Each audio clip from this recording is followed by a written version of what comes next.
Mani Singh and I am here to give my presentation on the topic molecular markers of epilepsy. So first is introduction.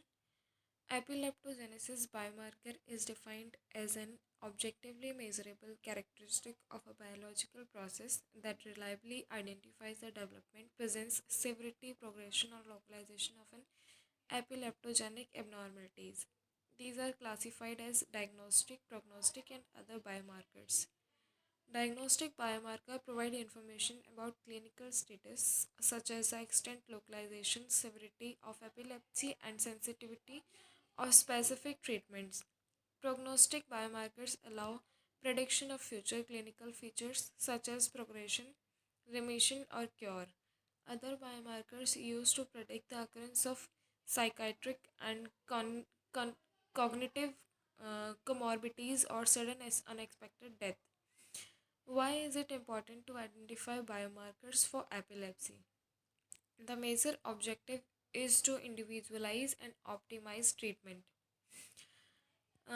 Genetic biomarkers, microRNA biomarkers, structural biomarkers, functional and electrophysiological biomarkers, metabolic biomarkers, neuroinflammation biomarkers, and microvascular injury biomarkers. First is genetic biomarkers. Genetic mutation can cause epilepsy, make the brain more vulnerable to develop epilepsy after an acquired brain injury, and influence a patient's response to a given treatment. Several genetic variants have been linked to the modulation of seizure threshold after injury or to acquired epilepsy. Single nucleotide polymorphism is the ATP sensitive KCNZ10 gene whose protein product is expressed by microglia. Gene involved in protection against oxidative stress, example ALDH2, NFE2L2 or PRNP. Polymorphism in genes related to cell and cell interactions, example PCDH7, NRG1 and BDNF. Genes related neural plasticity and excitabilities, example C3, have been described.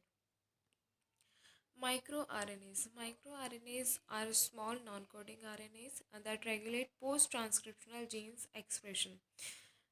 They represent both therapeutic targets and diagnostic or prognostic biomarkers for neurological diseases, including epilepsy. MicroRNAs can be found in plasma and serum as well as brain tissue. Analysis of circulating microRNAs could be a non invasive approach that could be used at any stage of disease process.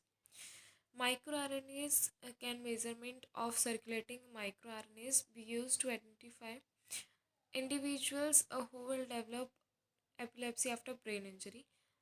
Attempts have been made to try and answer these questions using animal models of Tetanus epilepticus. The microRNAs that had altered concentrations before the appearance of the first epileptic seizure, such as RNO microRNA 9A3P, are potential biomarker candidates for epileptogenesis. The HSA microRNA 31A3P had the best diagnostic value for drug resistant epilepsy. Structural biomarkers. Manganese enhanced MRI, which is MEMRI. Manganese is paramagnetic and enhances the signal intensity in T1 weighted images. Various subfield of hippocampus granule, layer of the dentate gyrus and pyramidal layers of C1 and CA3 are enhanced after manganese 2 positive administration in rodents. Manganese enhanced MRI is in vivo T1 weighted manganese enhanced magnetic resonance imaging, which is MEMRI, images from a 9.4 Tesla horizontal MRI magnet of a control and a rat 1 month after cyanic acid induced status epilepticus. White arrows indicate hyperintensity in the dentate gyrus. Next is functional and electrophysiological biomarkers. Electrophysiological parameters have been explored as both diagnostic and prognostic biomarkers. Pathological high frequency oscillations.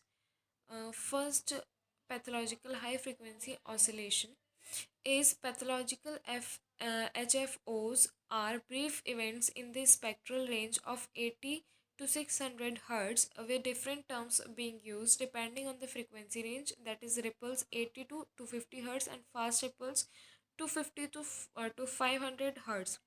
In people with chronic epilepsy, HFO constitute an important intractable marker of focal epileptogenic zones and have been used clinically to localize such areas. More importantly, surgical removal of HFO generating areas lead to improvement in functional outcomes. Next is metabolic and activity biomarkers. 18F fluorodeoxyglucose PET has been used in two preclinical studies to assess the association between glucose metabolism and epileptogenesis after TBI or status epilepticus.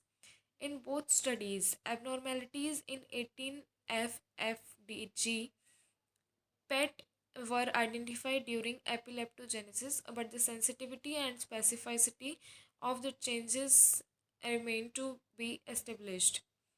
Next is neuroinflammation biomarkers. Neuroinflammation is a prominent feature of most type of epilepsies.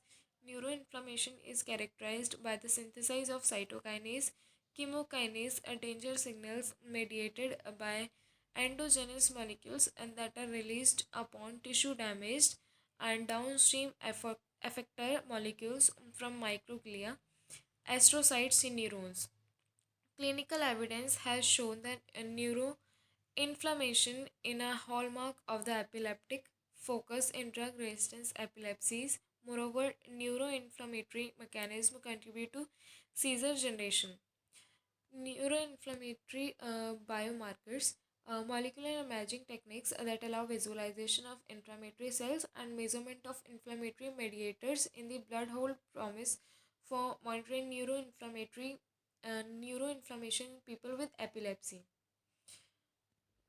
Microvascular injury biomarkers. Microvascular injury can mediate delayed and long lasting changes in the local neurovascular network, and the associated leakage of serum proteins, that is albumin, that occurs after epileptogenic injuries initiate a glial activation and an inflammatory response.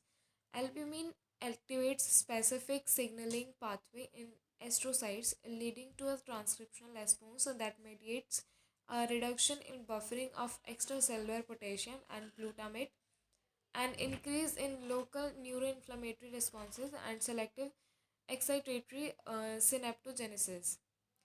Microvascular injury biomarkers. Recently, several promising new therapeutic strategies that aim to restore BBB function have been investigated in experimental epilepsy models.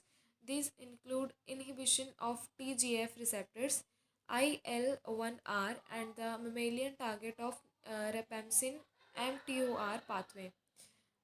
In epileptic rats, the mTOR inhibitor reduce epileptogenesis and decrease BBB leakage, suggesting that BBB dysfunction can be reversed and reduction of BBB leakage may be a novel therapeutic approach.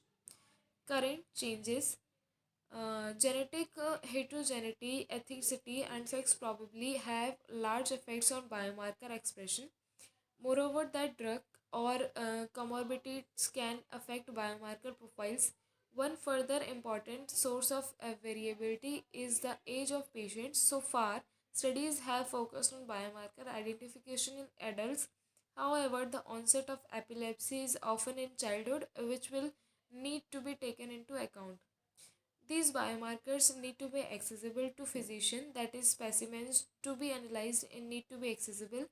Biological fluids including blood and to a lesser extent CSF are more readily available than brain tissue and can be sampled at several time points. The cost of biomarker analysis will be a factor in how extensively these biomarkers could be used clinically practice. So thank you for listening me.